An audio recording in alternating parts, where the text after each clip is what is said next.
mangyaring makinig ng mabuti. Dahil sa isang panlilinlang na pinalaganap ng industriya ng pagkain sa loob ng ilang dekada, 89% ng mga tao na nasa edad 50 pataas ang umiiwas sa nag-iisang pagkain na may potensyal na magdagdag ng 15 malulusog na taon sa kanilang buhay. Posibleng kasalukuyan mong ginagawa ang potensyal na nakamamatay na pagkakamaling ito.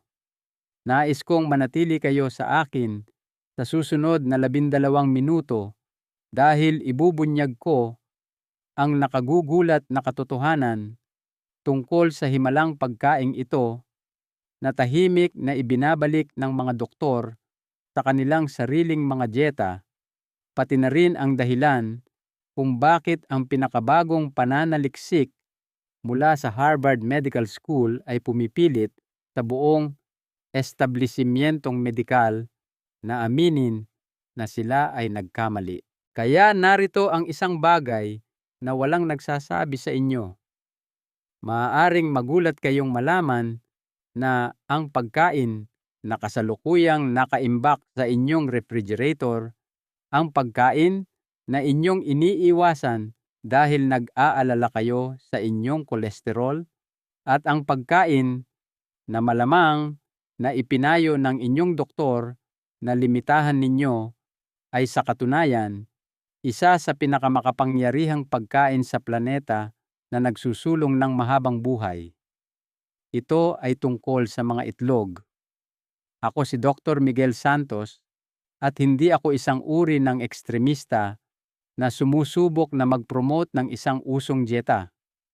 Ang kasalukuyang pinatutunayan ng makabagong siyensya nang walang anumang pagdududa ay isang bagay na ibabahagi ko sa inyo. Mangyaring pahintulutan ninyo akong ipakilala sa inyo si Margarita, isang babae na 72 taong gulang. Nang dumating siya sa aking opisina, 3 taon na ang nakararaan siya ay pagod na nahihirapan sa panlalabo ng isip o brain fog, mahina ang mga kalamnan, at halos hindi makaakyat sa hagdanan nang hindi bumibigay ang kanyang mga binti. Dinanas niya ang lahat ng mga sintomas na ito. Ang paglilimita sa bilang ng itlog na kanyang kinakain, pagbabantay sa kanyang antas ng kolesterol, at pagpapataas ng dami ng whole grains na kanyang kinokonsumo ay ang mga bagay na ipinayo ng kanyang doktor na gawin niya. Sinunod niya ang rekomendasyong iyon nang walang palya sa loob ng 20 taon. At alam ba ninyo kung ano ang nangyari? Ang kanyang kondisyon ay patuloy na lumala. Nang tingnan ko ang resulta ng pagsusuri sa kanyang dugo, may napansin akong bagay na nagpasakit sa aking puso mula sa loob.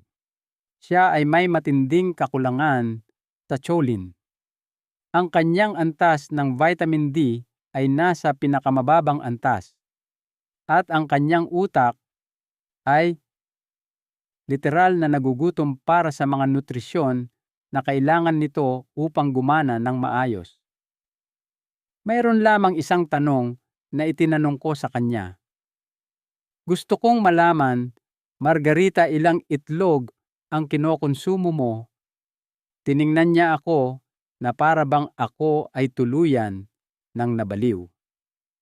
Ayon sa kanya, ipinayo ng kanyang doktor na limitahan ang kanyang pag-inom ng kolesterol sa hindi hihigit sa 2 beses bawat linggo. Doon ko napagtanto na mayroong seryosong mali.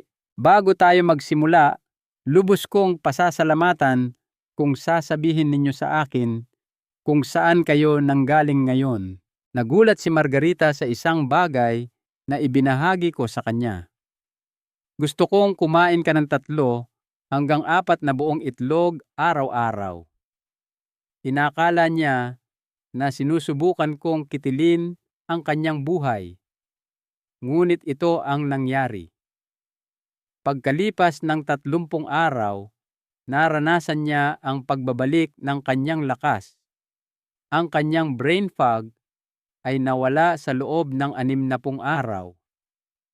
Pagkalipas ng 100 at 70 araw, siya ay umaakyat na ng bundok kasama ang kanyang mga apo at ang pagsusuri sa kanyang dugo ay mukhang nasa mas maayos na kondisyon kaysa sa nakalipas na 20 taon. Ang kanyang antas ng kolesterol. Sa katunayan, ito ay bumuti. Hindi iyon posible, hindi ba? Dahil sa katotohanang ang lahat ng sinabi sa atin tungkol sa mga itlog at kolesterol ay nakabatay sa lumang siyensya na lubusan ng napasinungalingan sa maraming pagkakataon. Bago tayo magpatuloy, nararamdaman kong kinakailangan para sa akin na tugunan ang pinakamalinaw na problema.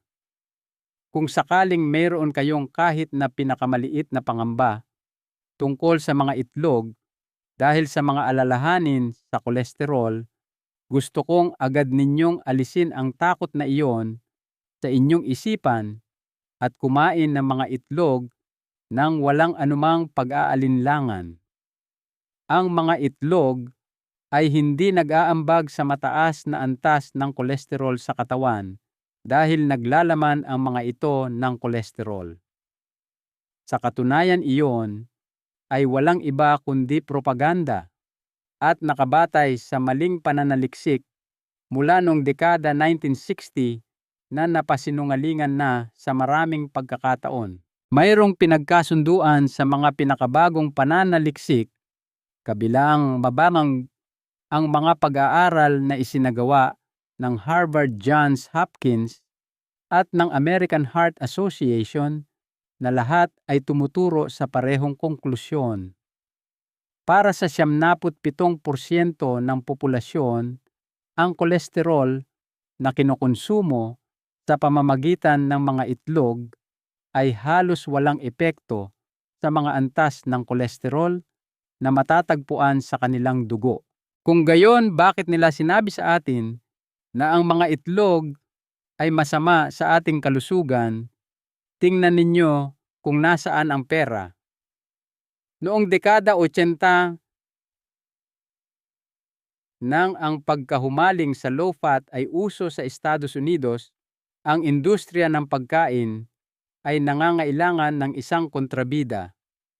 Ang mga itlog at mantikilya ay ang mga pagkaing pinagtuunan nila ng pansin dahil gusto nilang malaman kung ano ang kakainin ng mga tao kung titigil sila sa pagkain ng mga pagkaing iyon.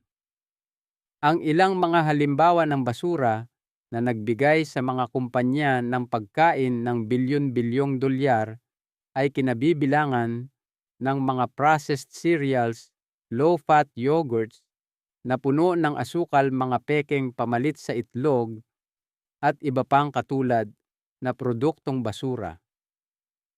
Sa panahong ito, ang kalusugan ng mga tao ay patuloy na lumala.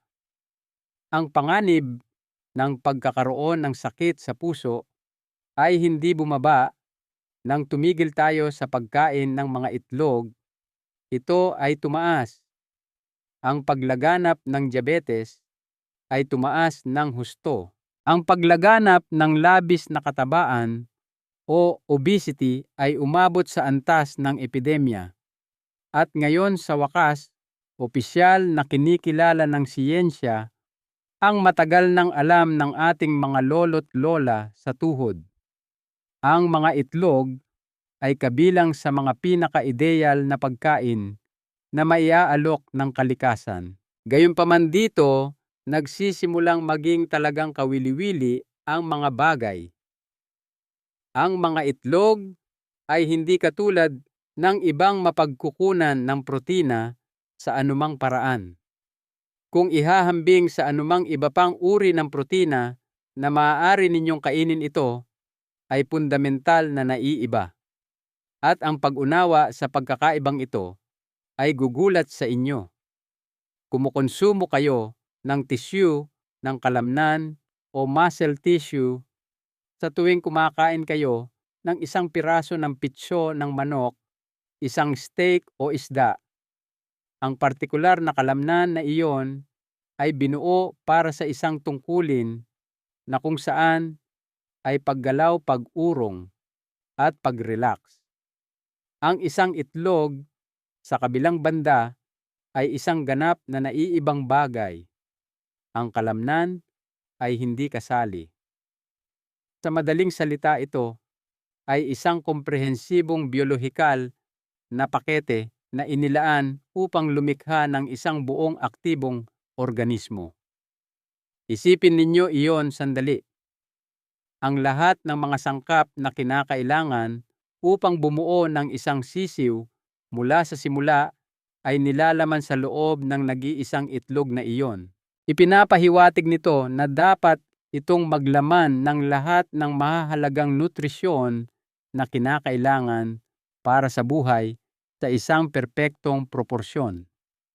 Dahil sa partikular na kadahilanang ito, ang mga itlog ay nagtataglay ng tinutukoy ng mga siyentipiko bilang pinakamataas na biolohikal na halaga ng anumang mapagkukunan ng protina sa planeta. Maaari ba ninyong ipaliwanag kung ano ang ibig sabihin niyan sa simpleng salita na ang inyong katawan ay nakakapag-absorb at nakakagamit ng mas malaking dami ng protina na nagmumula sa mga itlog kaysa sa maaari nitong makuha mula sa anumang iba pang pagkain? Ang inyong katawan ay nagagawang gamitin ang humigit kumulang 97% ng protina na inyong kinokonsumo mula sa mga itlog. Halimbawa sa baka, kung saan maaari kayong maka-absorb ng 70 hanggang 80%.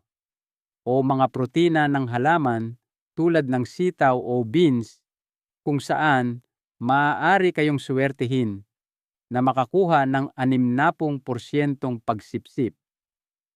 Paghambingin at itulad ang dalawang uri ng mga protina na ito. Napakalaking pagkakaiba niyan. Ang mga itlog ay nagbibigay ng pinakamalaking pakinabang pagdating sa pagkamit ng inyong mga layunin sa pagpapalaki ng kalamnan, pagpapanatili ng kalamnan, habang kayo ay tumatanda, pag-aayos ng inyong mga tissue o simpleng pagkakaroon ng enerhiya sa buong araw. Ang pagsipsip ng protina sa kabilang banda ay simula pa lamang. Pag-usapan natin ang isang bagay na hindi kailanman iniisip ng karamihan sa mga tao. Ang tanong ay, sa oras na na-absorb ng inyong katawan ang protina na iyon, ano ang magagawa nito doon? Ang inyong katawan ay nagagawa lamang na i-convert ang humigit kumulang 10 hanggang 20% ng protina na inyong kinokonsumo, maging ito man ay mula sa karne ng hayop, isda, manok o anumang iba pang uri ng tissue ng kalamnan upang maging gasolina na magagamit. Ang natitirang mga mapagkukunan ay dapat ilagay sa pagtatayo at pag-aayos ng mga tissue. Sinasabi na kung kumakain kayo ng matabang karne, hindi ito problema dahil ang taba ay maaaring magamit para sa enerhiya. Sa kabilang banda, kung kumain kayo ng walang taba na pitso ng manok, pabo o puting isda, makakatanggap kayo ng napakakaunting gasolina na maaaring ilagay sa nakabubuting paggamit mula sa pagkaing iyon. Ang sumusunod ay isang makasaysayang katotohanan na parehong kamangha-mangha at nakakatakot, na idokumento na mayroong mga pagkakataon ng mga dayuhan at manlalakbay na sumubok na mabuhay lamang sa karne ng kuneho. Sa usapin ng nilalamang taba, ang mga kuneho ay labis na mababa sa taba. at halos ganap na binubuo ng protina. At alam ba ninyo kung ano ang nangyari sa mga individual na iyon may nagkasakit? Ang ilan sa kanila ay pumanaw. Ang termino para sa kondisyong ito ay protein poisoning o rabbit starvation. Imposible para sa inyong katawan na mabuhay lamang sa purong protina. Ang gasolina na kailangan ninyo ay taba. Dahil dito, ang pagkahumaling para sa mga dieta na mababa sa taba at mataas sa protina ay naging isang kabiguan para sa napakaraming tao. Kapag ginawa ninyo ito, matutuklasan ninyo na kayo ay palaging gutom pagod at ang inyong metabolismo ay bumabagal. Pagdating sa mga itlog, dito sila gumagawa ng isang kamangha-manghang pagpapakita. Mayroong humigit kumulang 65% taba base sa calories sa isang buong itlog na kinabibilangan ng pula ng itlog o yolk.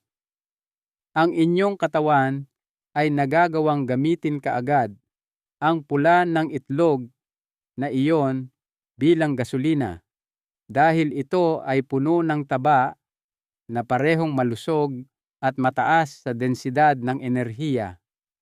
Sa pamamagitan ng pagkonsumo ng mga itlog, hindi lamang kayo nakakakuha ng pinakamataas na kalidad ng protina para sa layunin ng pagbuo at pag-aayos ng inyong katawan, kundi nakakakuha din kayo ng taba na madaling ma-access para sa layunin ng pagbibigay ng enerhiya. Ito ang perpektong kombinasyon ng mga elemento.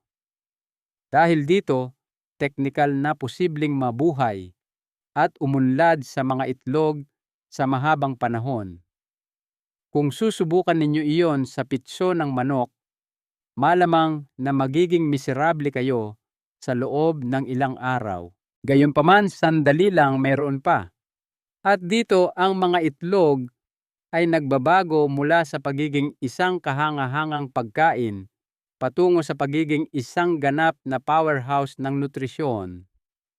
Mayroong mga antimicrobial na protina, partikular sa puting bahagi ng itlog na iyon na nakapaloob dito. Ano ba talaga ang sinasabi niyan? Ipinapahiwatig nito na ang itlog ay naglalaman ng mga compound na may kakayahang pumatay ng bakterya. Isaalang-alang ang sitwasyon mula sa pananaw ng kalikasan sa mga kondisyon na maaaring maging kaaya-aya sa paglaki ng bakterya na ang itlog na iyon ay inilagay doon para sa kung ano ang maaaring maging ilang linggo sa puntong ito. Ang nabubuong sisiw na nasa loob ay nangangailangan ng proteksyon. Dahil dito, ang itlog ay bumuo ng natural na nagaganap na mga katangiang antibakteryal. Ang pagkain ng itlog na iyon ay magbibigay sa inyong katawan ng mga proteksyon na compound na kailangan nito upang gumana ng maayos. Ang sumusunod ay isang ligaw na katotohanan na hindi alam ng karamihan sa mga tao. Ang ilang mga nutrisyon tulad ng iron at biotin ay maaaring maitali sa puti ng itlog dahil naglalaman ito ng mga compound na may ganitong kakayahan. Maaaring iniisip ninyo, teka, hindi ba iyon isang masamang bagay? Ipapahiwatig niyan na ang itlog ay inaalis ang aking mga nutrisyon. Hindi ba sa totoo lang? Hindi. Ipapaliwanag ko kung bakit iyon naroon. Parehong ang biotin at iron ay mahalaga para sa kaligtasan at pagdami ng ilang nakakapinsalang bakterya. Sa pamamagitan ng proseso ng pagtatali ng mga nutrisyon na ito, ang puti ng itlog ay lumilikha ng isang kapaligiran na hindi maaring tirhan para sa paglaki ng mga nakakapinsalang bakterya. Ito ay isang mekanismo para sa pagtatanggol sa sarili. Ngunit mayroong kapalit sa sitwasyong ito. Kung kumain kayo ng malaking dami ng hilaw na puti ng itlog tulad ng ginagawa ng ilang tradisyonal na bodybuilder, noon pinatatakbo ninyo ang panganib na magkaroon ng kakulangan sa biotin. Ito ay dahil sa ang katunayan na ang mga hilaw na itlog ay naglalaman ng panaling compound na kinakailangan para sa pagbuo ng mga protina. Gayunpaman, sa sandaling ang puti ng itlog ay niluto, ang compound na pinag-uusapan ay nagiging hindi na magagamit. Ang mga lutong itlog ay nagbibigay sa inyo ng lahat ng biotin na inyong kinakailangan nang hindi kayo inilalagay sa panganib ng kakulangan. Ang mga amino acid ay isang mahalagang paksa na dapat pag-usapan dahil sino mang higit sa edad na 50 ay dapat magkaroon ng kamalayan tungkol sa mga ito.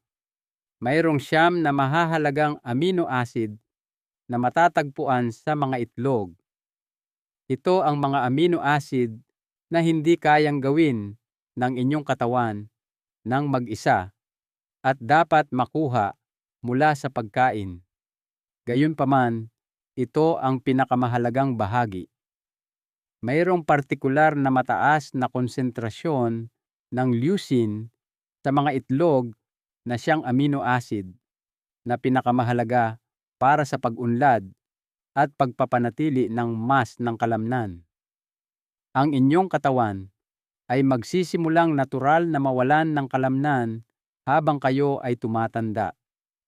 Ang kondisyon na pinag-uusapan ay kilala bilang sarcopenia at ito ay isa sa mga pangunahing salik na nag-aambag sa kahinaan, pagkawala ng kalayaan at paglalagay sa mga institusyon para sa mga matatanda. Ano ang sagot upang pasiglahin ang inyong mga kalamnan na patuloy na maging malakas at muling buuin? Nangangailangan kayo ng sapat na dami ng protina, partikular na ang leucine. Ang mga itlog ay nagbibigay ng malaking halaga ng leucine sa katawan.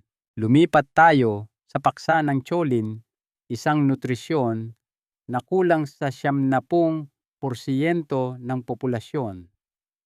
At ang karamihan sa mga tao ay hindi pa ito narinig kailanman.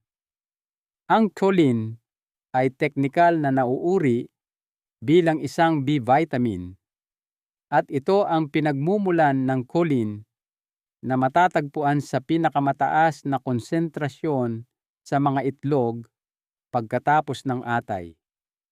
Ano ang kahalagahan ng choline sa inyong buhay? Bibilangin ko ang mga paraan para sa inyo.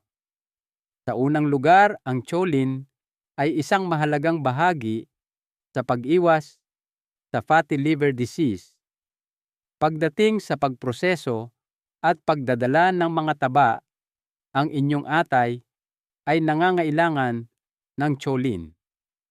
Posibleng maipon ang taba sa inyong atay kung hindi kayo kumokonsumo ng sapat na choline na maaaring magresulta sa pamamaga, pagpepeklat at sa huli ay pagkabigo ng atay. Hanggang sa araw na ito, ang fatty liver disease ay isa sa mga nangungunang sanhi ng mga transplant ng atay at ang karamihan sa mga tao ay hindi alam na mayroon sila nito hanggang sa ito ay umusad na sa isang seryosong yugto.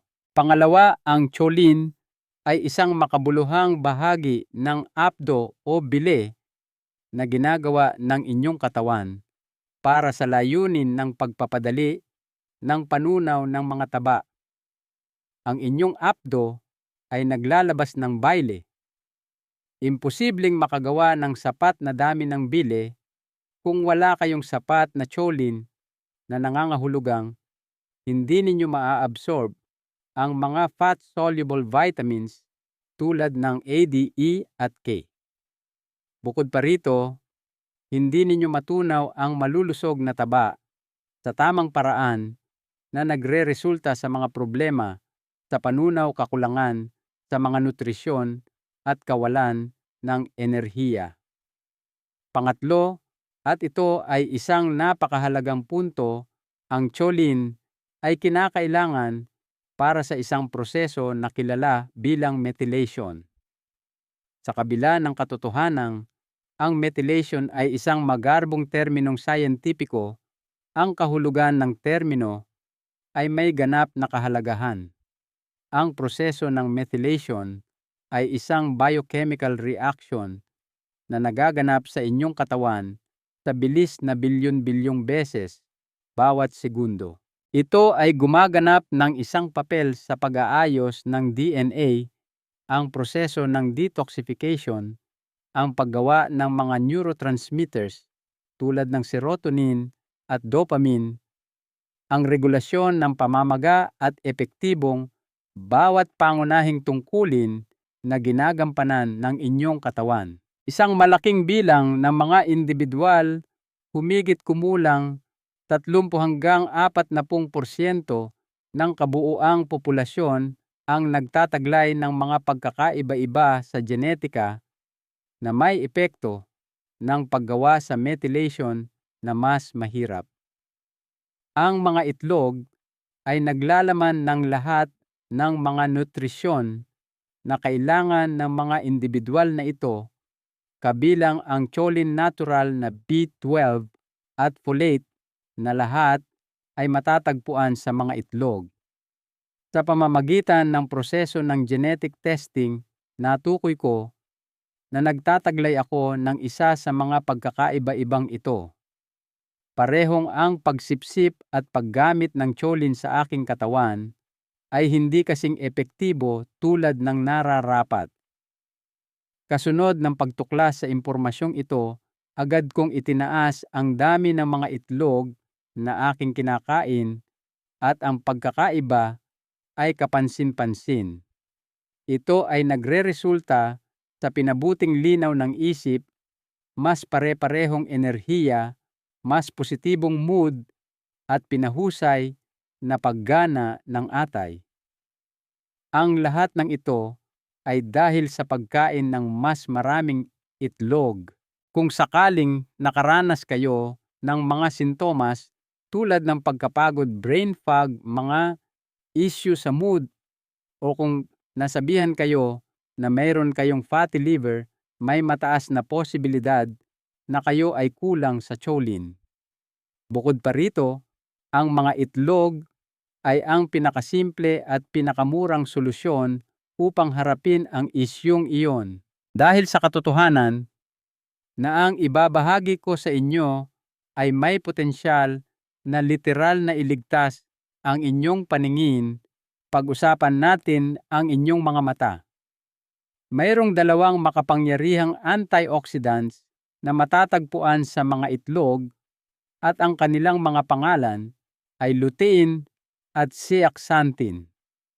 Ang mga compound na ito ay labis na puro sa retina ng inyong mata, mas partikular sa isang rehiyon na kilala bilang makula na siyang bahagi ng retina na responsable para sa sentral na paningin, pati na rin ang kakayahang makakita ng mga pinong detalye. Ang mga antioxidants na lutein at zeaxanthin ay gumaganap ng tungkulin ng natural na salamin sa mata, sa loob ng inyong mata, na pinoprotektahan ang mga delikadong selula ng inyong retina mula sa mga nakakapinsalang epekto ng asul na ilaw at ultraviolet na ilaw na ibinubuga ng mga elektronikong aparato at artipisyal na ilaw. Ang pagkabulok ng makula ay natural na nangyayari sa pagtanda. Ang kondisyong ito ay kilala bilang age-related macular degeneration at ito ang pinakakaraniwang dahilan ng pagkabulag sa mga tao na higit sa edad na 65. Ang dahilan nito ay ang pagkakalantad sa ilaw sa loob ng ilang dekada na maaaring maging sanhi ng pagkasira dahil sa oxidative damage. Bakit hindi ito nangyayari? Mayroong lutein at zeaxanthin. Mayroong lumalaking katawan ng ebidensya na nagpapahiwatig na ang mga individual na kumukonsumo ng mas malaking dami ng mga anti-gamma antioxidant na ito ay may mas mababang rate ng macular degeneration at katarata. Nagagawa ba ninyong makuha ang mga ito? Mayroon kayong pagpipilian na kumain ng mga itlog o uminom ng mamahaling mga suplemento. Ang pagkonsumo ng 3 itlog sa araw-araw ay nagbibigay ng mas malaking dami ng lutein at zeaxanthin kaysa sa karamihan ng mga suplemento at ginagawa nito ito sa isang anyo na mas madaling maabsorb ng katawan. Ngunit mayroong isang bagay na hindi alam ng karamihan sa mga tao. Ang zeaxanthin at lutein ay kapaki-pakinabang sa higit pa sa inyong mga mata. Bukod pa dito, ang mga ito ay puro sa inyong utak, na ipakita sa pamamagitan ng pananaliksik na ang mga antioxidant na ito ay nagpapahusay ng paggana ng pag-iisip sa pangkalahatan, pati na rin ang memorya, konsentrasyon at bilis ng pagproseso. Sa loob lamang ng 6 na buwan, ang mga matatanda na nagtaas ng kanilang pagkonsumo ng lutein at zeaxanthin ay nagpakita ng masusukat na mga pagpapabuti sa kanilang kakayahang matuto at matandaan ang impormasyon. Ayon sa isang kamangha-manghang pag-aaral, parehong ang inyong mga mata at ang inyong utak ay nagbibigay pansin sa impormasyon na inyong ibinibigay sa kanila. Kung bibigyan ninyo sila ng mga itlog, gagantimpalaan nila kayo ng pinabuting pag-iisip at paningin bilang resulta ng inyong kabutihang loob. Ang mga itlog ay pinagmumulan ng phospholipids na mga kemikal na kinakailangan para sa paggana ng utak. Manatili kayo sa akin dahil ito ay napakahalaga kahit na alam ko na ito ay isang napakalaking salita. Ang phospholipids ay isang tiyak na uri ng taba na mga bahagi ng lamad ng bawat selula sa inyong katawan, partikular ang mga matatagpuan sa inyong utak. Ang kalidad ng taba na bumubuo sa inyong utak ay direktang nauugnay sa kung gaano kahusay ito gumagana. Ang inyong utak ay binubuo ng humigit kumulang 60% taba. Ang phospholipids na nagmula sa mga itlog ay nag-aambag sa pagpapanatili ng integridad at pagkalikido ng mga lamad na nakapalibot sa mga selula ng utak. Ito ay nagreresulta sa pinabuting komunikasyon sa pagitan ng mga selula ng utak, isang mas mabilis na rate ng pag-iisip, pinahusay na memorya at proteksyon laban sa paghina ng pag-iisip. Ang sumusunod ay isa pang nakakamanghang kalamangan. Ang mga compound na matatagpuan sa mga itlog ay may kakayahang pigilan ang aktibidad ng AC sa natural na paraan.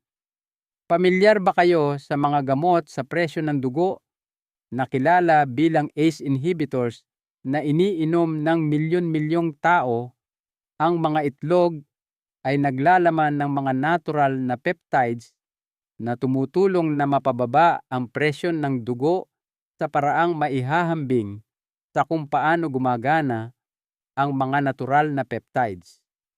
Gayunpaman, sa kabila ng katotohanan na hindi ko iminumungkahi na ang mga itlog ay hahalili sa inyong gamot, maraming pag-aaral ang nagpakita na ang pagkain ng mga itlog ng regular ay nauugnay sa mas mababang presyon ng dugo at pinababang panganib ng pagkakaroon ng sakit sa puso. Nang sabihin sa atin na ang mga itlog ay sanhi ng atake sa puso at nag-aambag sa mataas na antas ng kolesterol, paano iyon naging posible? Hindi iyon kailanman naging totoo. Iyan ang dahilan kung bakit ang pananaliksik ay ginawa ng napakalinaw ngayon.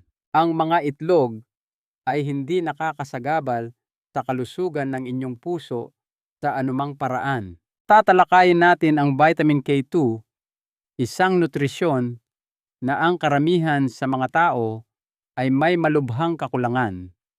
Ang mga pula ng itlog ay naglalaman ng isang nutrisyon na tinatawag na K2 na responsable para sa pagdidirekta ng calcium sa mga naaangkop na lokasyon sa buong katawan. Ang calcium ay dapat na naroroon sa inyong mga buto at ngipin dahil ito ay responsable para sa kanilang lakas. Ang calcium ay hindi dapat pahintulutang maipon sa inyong mga ugat, balbula ng puso, bato o kasukasuan dahil maaari itong humantong sa mga sintomas tulad ng atherosclerosis, bato sa bato at pananakit ng kasukasuan. Ang calcium ay inililihis palayo sa malambot na tissue at papunta sa mga buto ng vitamin K2 na kumikilos bilang isang traffic enforcer sa pamamagitan ng pagdidirekta sa calcium. Kapag hindi kayo kumukonsumo ng sapat na dami ng K2, magkakaroon kayo ng mga naninigas na ugat at mahinang buto ng sabay. Ang wasiyawama, ang osteoporosis at sakit sa puso ay dalawang kondisyon na nakakaapekto sa isang malaking bilang ng mga matatanda. Ang mga itlog ay isang magandang pinagmumulan ng vitamin K2 na tumutulong na maiwasan ang parehong mga isyung ito. Hindi lang iyon, ngunit ang mga itlog ay naglalaman din ng retinol na siyang aktibong anyo ng vitamin A. Ang beta-carotene na nagmumula sa mga karot ay hindi ang uri na kailangan ng inyong katawan para i-convert ito. Vitamin A na nabuo na at handa ng gamitin. Ngunit bakit iyon mahalaga? Pangunahin dahil sa katotohanang maraming tao, partikular na ang mga matatanda, ay nahihirapang i-convert ang beta-carotene sa vitamin A na epektibong aktibo. Ang retinol na matatagpuan sa mga itlog ay kapaki-pakinabang sa inyong immune system, nag-aambag sa pagpapanatili ng malusog na balat, pinangangalagaan ang mga mucous membranes na nakahanay sa inyong mga sinus, baga at digestive tract, at siyempre tumutulong sa inyong paningin. Ang tuyong balat, madalas na impeksyon, kapansanan sa paningin sa gabi at pinabilis na pagtanda ay lahat ng mga sintomas ng kakulangan sa vitamin A na napakakaraniwan. Ang isyung ito ay nalulutas ng mga itlog. Siguraduhin na hindi ninyo nakakaligtaan ang vitamin D. Sa ilang mga natural na pinagmumulan ng pagkain ng vitamin D, ang mga pula ng itlog ay kabilang sa pinakasagana. Totoo na ang mga itlog lamang ay hindi magbibigay sa inyo ng lahat ng inyong pang-araw-araw na pangangailangan, ngunit kahit na ang isang maliit na halaga ay maaaring maging kapaki-pakinabang, partikular sa mga buwan ng taglamig o tag-ulan kapag ang access sa sikat ng araw ay limitado. Ang paggana ng immune system, kalusugan ng buto, regulasyon ng mood at pagbabawas ng pamamaga ay lahat nakadepende sa vitamin D. Ang katotohanan na ang mga itlog ay pinagmumulan ng vitamin D bilang karagdagan sa lahat ng iba pang mga nutrisyon na ating tinalakay ay ginagawa silang mas mahalagang pagkain. Una sa lahat, bago kayo lumabas at bumili ng 1 dosenang itlog, kailangan nating magkaroon ng seryosong pag-uusap tungkol sa uri ng mga itlog na inyong bibilhin. Pangunahin, dahil sa katotohanan na hindi lahat ng itlog ay nilikhang pantay at dito ang karamihan sa mga tao ay pinagsasamantalahan. 65% ng mga itlog ay nagmumula sa mga inahing manok na nakakulong sa mga hawla. Ano ang ibig sabihin ng pagiging nakakulong? Ang manok na iyon ay namuhay sa kanyang buong buhay sa isang espasyo na humigit kumulang 20 by 20 sentimetro, 8 inches by 8 inches. Ayon sa kahulugang ito, hindi siya kailanman nalantad sa sikat ng araw, hindi siya kailanman naglakad sa damuhan, at hindi siya kailanman nakibahagi sa anumang pag-uugali na tipikal ng isang manok. Siya ay sumailalim sa isang estado ng patuloy na stress. Siya ay pinuno ng antibiotics. Siya ay pinakain ng genetically modified na mais at toyo. At ang kanyang tanging layunin ay upang makabuo ng mga itlog sa lalong madaling panahon. Ang susunod na hakbang ay isaalang-alang ang mga epekto ng stress sa isang nabubuhay na nilalang. Ang mga antas ng stress hormone na cortisol ay tumataas. Ang pamamaga ay na-trigger, ang mga nutrisyon ay naubos, at ang immune system ay humina. Ang itlog ay ang huling destinasyon para sa lahat ng iyon. Ang pagkonsumo ng isang kumbensyonal na itlog mula sa hawla ay nauugnay sa pagkonsumo ng stress, pamamaga, at kakulangan ng nilalamang nutrisyon. Ito ba ay isang mabubuhay na alternatibo sa pagkain ng donut sigurado? Sa kabila nito, hindi man lang ito malapit sa pagiging powerhouse ng nutrisyon na maaari sana itong maging. Para sa susunod na antas, pag-usapan natin ang mga itlog na hindi nakatago sa mga hawla o cage-free. Ang cage-free hindi ay isang mas kanais-nais na opsyon. Tamiyang mga inahin ay hindi nakapaloob sa loob ng mga hawla. Upang maging patas iyon ay tama sa isang teknikal na kahulugan. Gayunpaman, narito ang katotohanan. Mayroong libu-libong manok na siksikan sa isang napakalaking kamalig na mayroon lamang humigit kumulang metro kuwadrado 2 square feet na espasyo para sa bawat ibon. Ito ang ibig sabihin ng terminong cage-free. Posibleng mayroon silang access sa labas. Gayunpaman, ito ay karaniwang binubuo ng isang maliit na sementadong espasyo sa halip na aktwal na damo o halaman, bahagyang mas mahusay kaysa sa pagkakulong, ngunit marami pa tayong puwang para sa pagpapabuti. Pagkatapos ay may mga itlog na pinalaki sa pastulan o pasture-raised. Ito ang punto kung saan ang mga bagay ay nagsisimulang bumuti. Upang maituring na pinalaki sa pastulan, ang bawat inahin ay dapat magkaroon ng minimum na 9 na metro kwadrado, 100 square feet ng panlabas na espasyo. Bukod sa paglalakad sa damo at pagkamot sa lupa, kumakain din sila ng mga insekto at bulate, nakakakuha ng sikat ng araw, at nakikibahagi sa pag-uugali na natural sa kanila. Ang isang itlog na mas masustansya ay ginawa ng isang manok na kontento at malusog.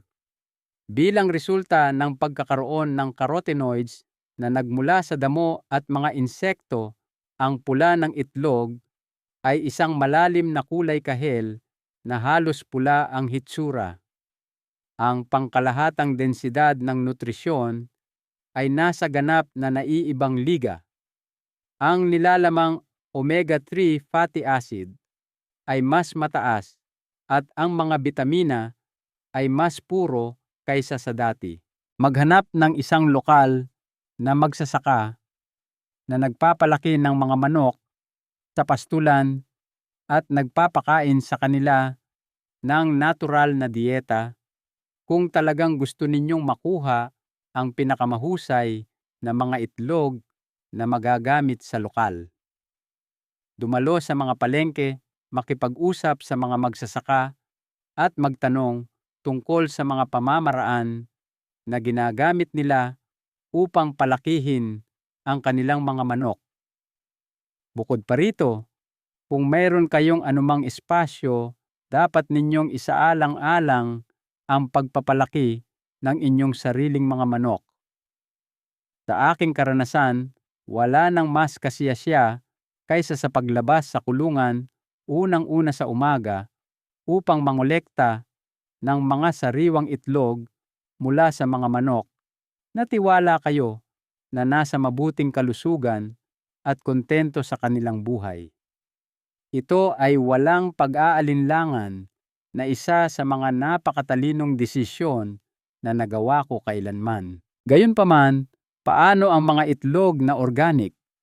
Dahil ang mga organikong manok ay pinakain ng mga butil na hindi na-spray ng mga pestisidyo, herbicide o fungicide, ang mga organikong manok ay itinuturing na may kapaki-pakinabang na kalidad. Ngunit mayroong kapalit dito. Ang label na organic ay hindi nagbibigay ng anumang impormasyon tungkol sa kung ang mga manok ay nakakulong sa mga hawla o may access sa pastulan.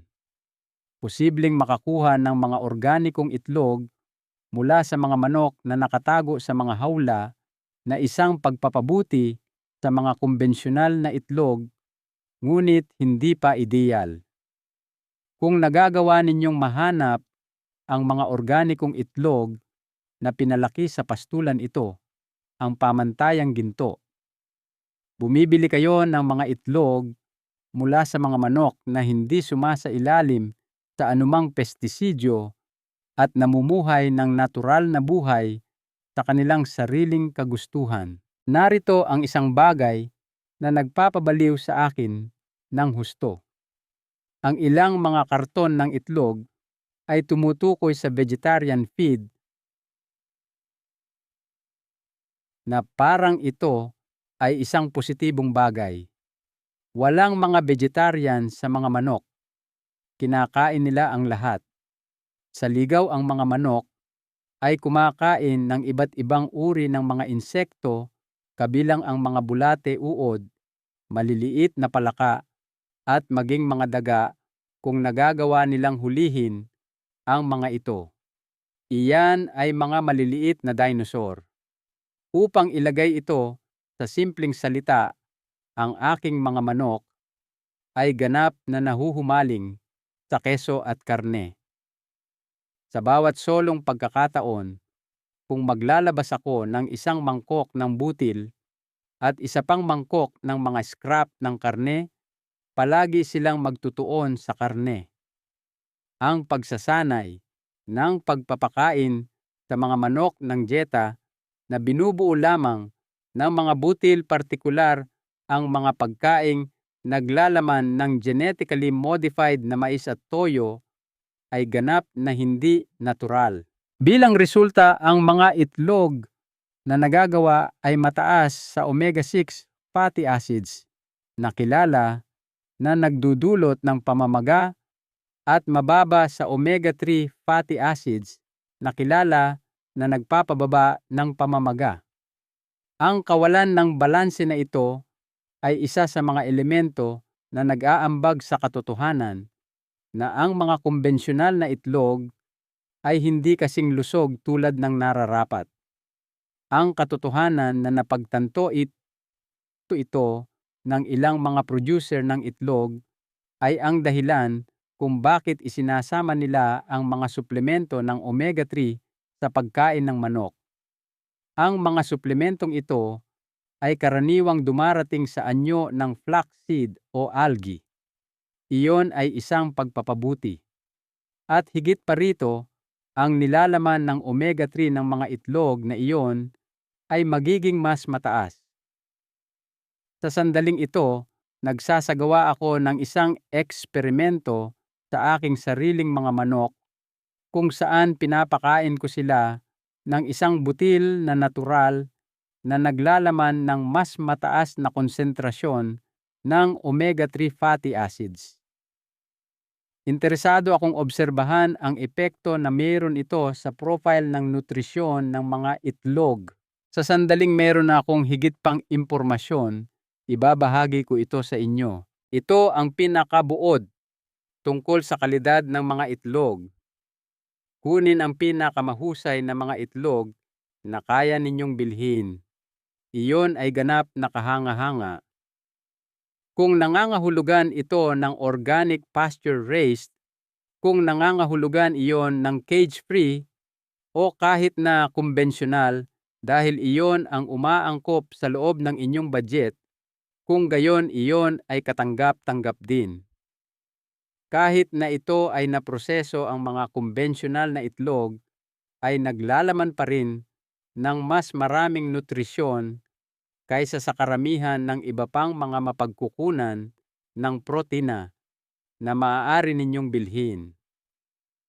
Partikular na ang mga naprosesong protina tulad ng deli meat protein bars o fast food. Iwasan na gawing kaaway ang paghahangad ng perpeksyon. Kung ihahambing sa hindi pagkain ng mga itlog ng tuluyan dahil sa katotohanang hindi ninyo kayang bayaran ang mga mas mahal, ang pagkain ng mga kumbensyonal na itlog ay isang walang hanggan na mas mahusay na opsyon. Susunod pag-usapan natin ang pinakamahusay na paraan upang kumain ng mga itlog upang makuha ninyo ang pinakamaraming benepisyo mula sa mga ito. Ito ang punto kung saan ang karamihan sa mga tao ay gumagawa ng mga pagkakamali nang hindi man lang nila nalalaman. Sa unang lugar, ang kombinasyon ng inyong mga itlog ay pinakamahalaga. Mayroong isang mahiwagang pangyayari na nagaganap kapag kinain ninyo ang inyong mga itlog kasama ang isang arugula salad. Dahil sa taba na matatagpuan sa pula ng itlog, ang phytonutrients na matatagpuan sa arugula ay naa-absorb ng hanggang 9 na beses na mas epektibo maraming beses. Paano nangyari iyon? Pangunahin, dahil sa katotohanan na ang karamihan sa mga kapaki-pakinabang na compound na matatagpuan sa mga gulay at madadahong gulay ay fat-soluble. Upang ma-absorb, nangangailangan sila ng taba. Kapag wala ang taba, ang mga nutrisyon na pinag-uusapan ay sinisipsip ng inyong digestive system nang hindi nagagamit. Upang mailabas ang lahat ng mga nutrisyon na iyon, ang pula ng itlog ay naglalaman ng tamang dami ng taba sa tamang uri. Ang mga itlog at sibuyas ay isang kombinasyon na nasisiyahan akong kainin ng madalas. Kung gusto kong idagdag ang mga ito sa scrambled eggs o ilagay ang mga ito sa ibabaw ng pritong itlog, iginigisa ko ang mga ito sa mantikilya o olive oil at pagkatapos ay inihahalo ang mga ito sa lahat ng iba pa. Kamangha-mangha kung gaano kaepektibo ang mga sibuyas sa detoxification. Naglalaman ang mga ito ng sulfur compounds na tumutulong sa inyong atay sa pag-aalis ng mga lason, nagsusulong ng paggawa ng glutathione at binabawasan ang pamamaga. Ang mga sibuyas at itlog na magkasama ay isang mabisang kombinasyon na kapaki-pakinabang sa kalusugan ng atay. Laging siguraduhin na timplahan ang inyong mga itlog ng itim na paminta at asindagat o sea salt. Ang piperine na matatagpuan sa itim na paminta ay isang compound na makabuluhang nagpapalakas sa kakayahan ng katawan na sumipsip ng carotenoids tulad ng lutein at zeaxanthin mula sa mga itlog. Hindi lamang pinapabuti ng sea salt ang lasa ng halos lahat ng bagay, ngunit nagbibigay din ito ng trace minerals na kulang sa karamihan ng mga tao. Ang isang masarap na pagkain ay maaaring mabago sa isang powerhouse ng nutrisyon sa pamamagitan lamang ng ilang simpleng karagdagan. Tiptok, ang paraan kung paano ninyo inihahanda ang inyong mga itlog ay mahalaga din. Hindi lamang dapat lutuin ang mga ito hanggang sa punto kung saan ang anumang potensyal na pathogens ay maalis, ngunit dapat din itong lutuin hanggang sa punto kung saan ang mga delikadong nutrisyon sa pula ng itlog ay hindi nasisira. Gusto ko ang aking mga itlog na scrambled hanggang sa sila ay set na ngunit creamy pa rin. O gusto ko sila na over easy na may pula ng itlog, tumutulo pa rin ngunit hindi ganap na set. Ang labis na pagluluto, partikular ang pagluluto ng pula ng itlog hanggang sa maging matigas at maalsa ito, ay nagiging sanhi ng pagka-oxidize ng kolesterol at nagiging sanhi ng pagkasira ng ilan sa mga protina. Kahit na hindi ninyo makukuha ang pinakamataas na halaga ng nutrisyon, makakatanggap pa rin kayo ng mga benepisyo. Kapag nasa restaurant kayo, maaaring mahirap itong gawin dahil madalas nilang niluluto ng labis ang mga itlog kaysa sa gusto ninyo. Subukan ang inyong makakaya, iyon lang. Isang kahangahangang ideya na isama ang mga kamatis sa inyong mga itlog, partikular sa mga buwan ng tag-araw kapag ang mga kamatis ay nasa panahon. Ang lycopene na itinuturing na isa sa pinakamakapangyarihang antioxidant sa komunidad ng siyensya ay sagana sa mga kamatis. Ang lycopene ay lubos na kapaki-pakinabang sa kalusugan ng cardiovascular system. Pinoprotektahan nito ang endothelium na siyang delikadong panloob na lining ng inyong mga ugat mula sa nakakapinsalang epekto ng oxidative stress. Bukod pa rito, tumutulong ito na mapanatili ang malusog na mga mata, pinoprotektahan ang mga lalaki mula sa pagkakaroon ng prostate cancer at may mga anti-aging properties na kapaki-pakinabang sa balat. Ang pagluluto ng mga kamatis ay talagang nagpapataas ng dami ng lycopene na magagamit sa katawan, kung kaya't ang paggigisa ng mga kamatis kasama ang inyong mga itlog ay isang mahusay na pagpipilian. Walang alinlangan, ang abokado ay isa pang kahangahangang karagdagan. Ang mga abokado ay naglalaman ng mga taba na labis na kapaki-pakinabang sa kalusugan ng isang tao dahil sagana sila sa oleic acid na siyang parehong uri ng taba na matatagpuan sa olive oil. Kapag kumain kayo ng isang buong abokado, kumukonsumo kayo ng mga taba na sariwa, hindi na proseso at hindi oxidized. Bukod pa rito, kumukonsumo kayo ng fiber, potassium at isang kahangahangang iba't ibang mga nutrisyon. Sa oras na bilhin ninyo, ito ang karamihan sa langis ng abokado na ibinebenta sa mga tindahan ay pino na pinainit at madalas na luma o rancid. Ang mga regulasyon na nauukol sa langis ng abokado ay nakakagulat na maluwag.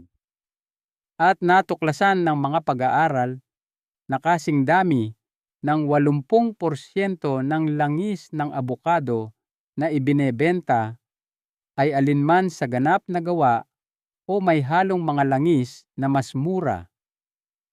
Bilang konklusyon, inirerekomenda na kainin ninyo ang buong abokado.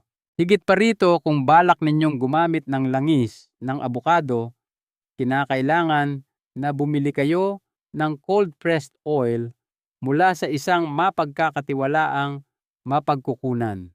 Ang paggamit ng mantikilya o olive oil na may superior na kalidad ay inirerekomenda kapag naghahanda ng mga itlog para lutuin.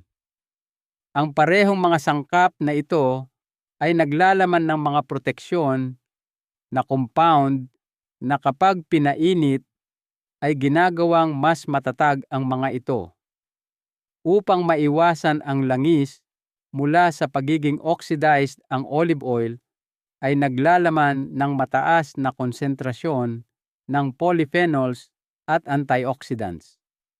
Gayunpaman, ang mantikilya na gawa sa gatas ng mga baka na pinapakain ng damo ay naglalaman ng butyrate conjugated linoleic acid at vitamin K2 na lahat ay mga elemento na kapakipakinabang sa kalusugan ng isang tao. Kailangan lang ninyong siguraduhin na ang langis o mantikilya ay hindi labis na naiinitan at ang temperatura ay pinananatili sa katamtamang antas. Ito ang gusto kong gawin ninyo sa sandaling ito. Sa araw-araw, gusto kong gawin ninyong hindi mapag-uusapang bahagi ng inyong nakagawian ang pagkain ng itlog. Layunin na kumain ng 3 hanggang 4 na itlog araw-araw sa karaniwan.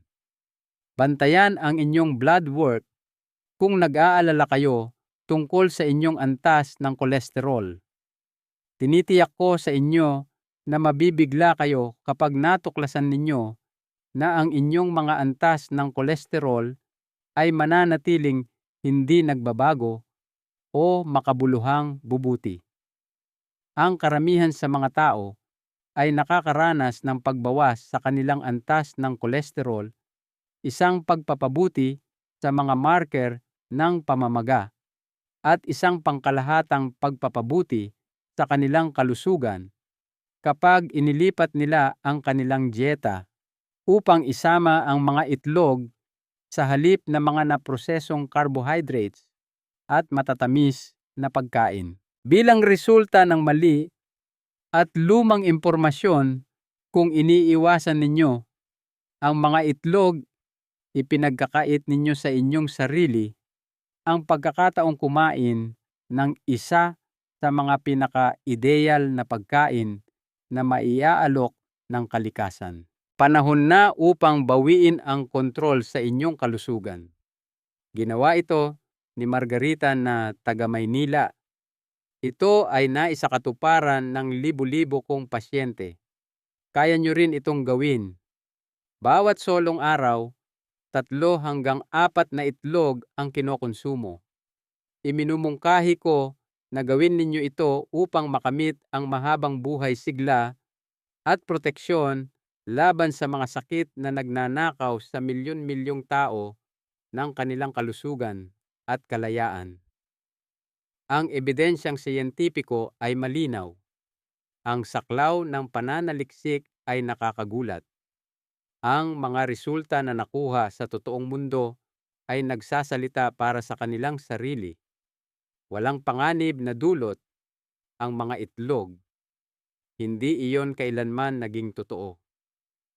Sila ay inyong kakampi sa pakikibaka upang makamit ang pinakamainam na kalusugan, matalas na pag-iisip, malakas na kalamnan, malusog na paningin, at isang mahaba at masiglang buhay.